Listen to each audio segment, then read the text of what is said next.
আওয়ামী লীগের জায়গায় শুধু বিএনপি, অন্য সব আগের মতোই। এর মানে রাষ্ট্রের পরিবর্তন, সংস্কার, এগুলো কোনো কিছু হয়নি। জাস্ট আওয়ামী লীগ ক্ষমতা ছিল, আওয়ামী লীগ গেছে, এখন বিএনপি এসেছে। হ্যাঁ, এনসিপি এটাই বলছে এবং জামাত এনসিপির বার্তা এটাই যে বিএনপিকে একটু ছাড় দেওয়া যাবে না, কারণ বিএনপি আওয়ামী লীগ একই। বিএনপি যদি সংস্কার করত, দুর্নীতি দূর করত, বা যে আমলাতান্ত্রিক জটিলতা, রাষ্ট্রীয় প্রতিষ্ঠানগুলোকে আওয়ামী লীগ যেরকম ব্যবহার করেছে ওই পথ থেকে বিএনপি বেরিয়ে আসতো, তাহলে বিএনপি আলাদা কিছু ছিল, আমরা কোঅপারেট করতে পারতাম। কিন্তু বিএনপি যা শুরু করেছে ওটা সব আওয়ামী লীগের মতোই। বিএনপি ক্ষমতার বাইরে থেকে নতুন সংবিধান, এই সংবিধান ছুঁড়ে ফেলবে, সংবিধান সংস্কার করবে, কত কিছু বলে, আর ক্ষমতা এসে এখন এই সংবিধান তাদের কাছে মধু, কারণ 72 সংবিধানের পক্ষে তারা জিকির করে। তাহলে বিএনপি আওয়ামী লীগের মধ্যে পার্থক্য তো নাই কোনো, সব একই।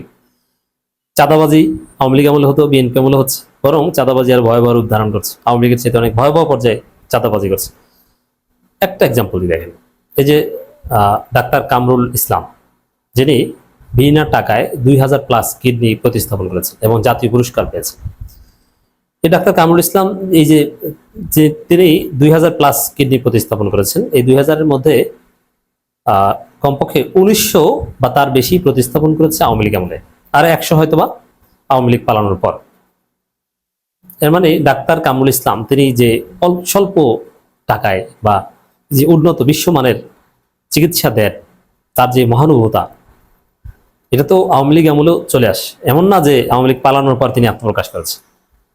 কিন্তু কোনোদিন শুনেছেন যে আওয়ামী লীগ তাকে ডিস্টার্ব করেছে, তার হসপিটালে যে চাঁদা চেয়েছে এবং কান্না জড়িত কণ্ঠে এসে ডাক্তার কামরুল ইসলামকে মিডিয়ার সামনে বলতে হচ্ছে যে এই এই এই এই শুনেছেন কখনো? না। কিন্তু ইউনূস আমলে শুনেছেন যে ডাক্তার কামরুলকে কেউ ডিস্টার্ব করে? না। আর বিএনপির আমলে এই ডাক্তার কামরুলের কাছে চাঁদা আছে, কত বড় জঘন্য চাঁদাবাজ হলে ডাক্তার কামরুলের কাছ থেকে চাঁদা খাইতে যায়?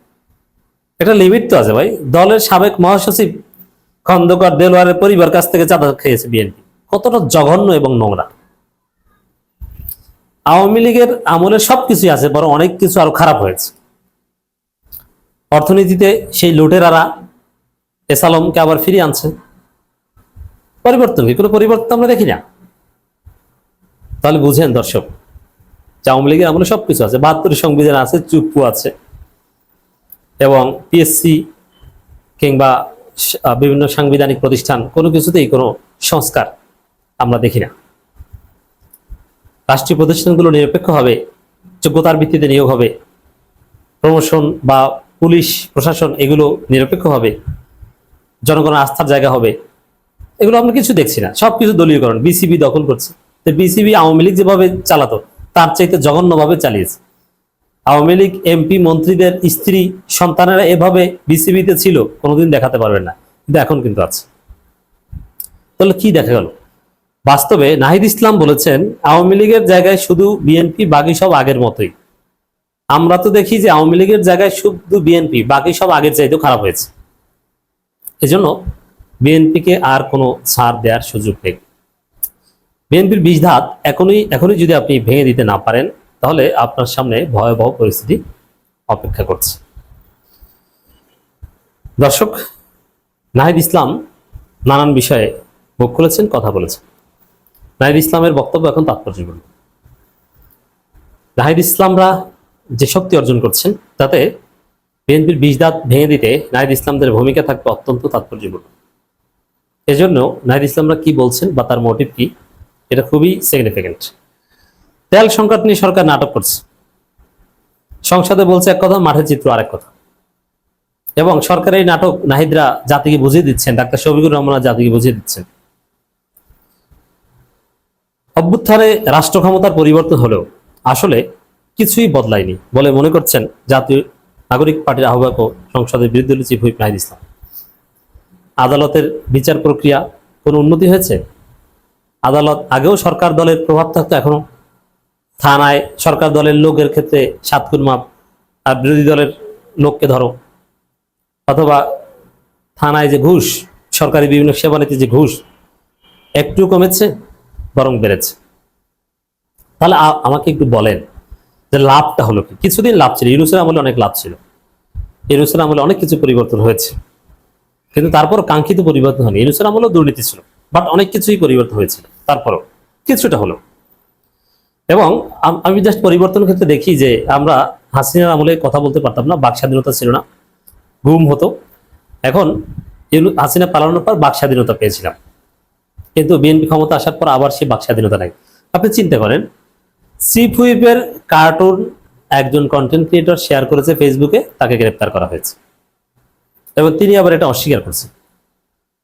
অথচ ওই নাসিমকে গ্রেপ্তার করে যে মামলা দেওয়া হয়েছে, ওই মামলায় লেখা যে চিফ হুইপ আমাকে বলেছে, চিফ হুইপের রেফারেন্স দেয়া। আওয়ামী লীগের আমলে আপনি কল্পনা করেছেন চিফ হুইপকে গালাগালি করার কারণে আপনাকে পুলিশে ধরবে না? আওয়ামী লীগের আমরা ওবায়দুল কাদেরকে কাউয়া আমরা প্রকাশ্যে বলতাম, অনেকে বলতো, কিন্তু কাউকে গ্রেপ্তার করা হতো না। হাসিনা ধরতো কয়েকটা বিষয়, যে কেউ যদি ভারতের আধিপত্যবাদের বিরুদ্ধে সিরিয়াস অ্যাক্টিভিজম করতো, ব্যক্তি শেখ হাসিনাকে যেহেতু তিনি কাল্ট, তাকে যদি কেউ গালি দিত, শেখ মুজিবুর রহমানকে যদি কেউ গালি দেওয়ার কথা স্বপ্নে কল্পনা করত, বা মুক্তিযুদ্ধে আওয়ামী লীগের যে বয়ান এর সামান্য বিরোধিতা যদি কেউ করতো, তাহলে তাকে ধরবে, তাকে জেলে ঢুকাবে এবং তার জীবন তামাতামা করবে। এটা ছিল আওয়ামী লীগের নীতি। কিন্তু আওয়ামী লীগের মন্ত্রী এমপিদের গালাগালি করলে কিছুই হতো না, ভেরি রেয়ার। যদি হতো তাহলে ওবায়দুল কাদেরকে সবাই এরকম একযোগ কাউয়া বলতে পারতো না। মন্ত্রী থাকা অবস্থায় ওবায়দুল কাদের যে পরিমাণ গালি খেয়েছেন এবং যে পরিমাণ গালি সহ্য করেছেন আওয়ামী লীগের সাধারণ সম্পাদক সত্ত্বেও, এটা বিএনপির কেউ সহ্য করতে পারবে না, বিএনপির সহ্য ক্ষমতা নেই। তো দর্শক, আওয়ামী লীগ বিএনপি তো একই, পার্থক্য কি? বরং বিএনপি আরো খারাপ। বিএনপি যে আরো খারাপ এটা বুঝতে পারছেন তো? মানুষকে এটা বোঝান। দ্রব্যমূল্যের ঊর্ধ্বগতি অর্থনৈতিক অবস্থা যদি দেখেন, হাসিনার আমলে এই এখন যেরকম বিদ্যুৎ যাচ্ছে, হাসিনার আমলে এরকম বিদ্যুৎ যেত না, যেত না। তাহলে এখন আরো খারাপ। দ্রব্যমূল্য এখন আপনি বাজার থেকে যে জিনিসপত্র যে দামে কেনেন, হাসিনার আমলের চাইতে দাম কম ছিল না বেশি ছিল? উত্তর হচ্ছে অনেক কম ছিল।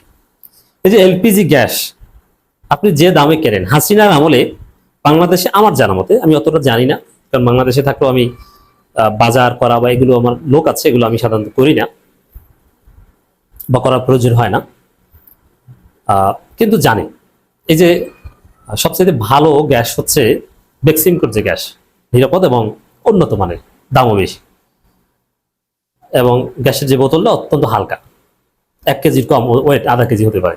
অথচ একটা গ্যাসের বোতল ছোটকালে এইসব গ্যাস ভরে আনতাম, মনে আছে, চেঞ্জ করে আনতাম, অনেক ওজন, সব মিলে প্রায় 20 কেজির কাছাকাছি ওজন হয়ে যেত।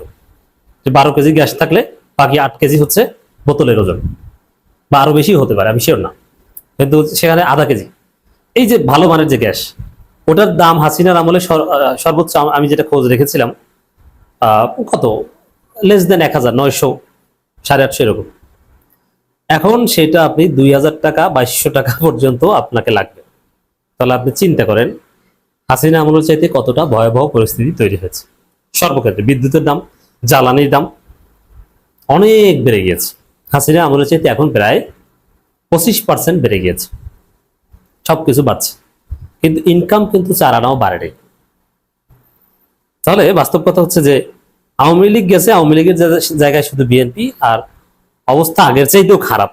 অতএব জামাত এনসিপির জন্য বিএনপিকে ছাড় দেওয়ার কোনো সুযোগ নাই।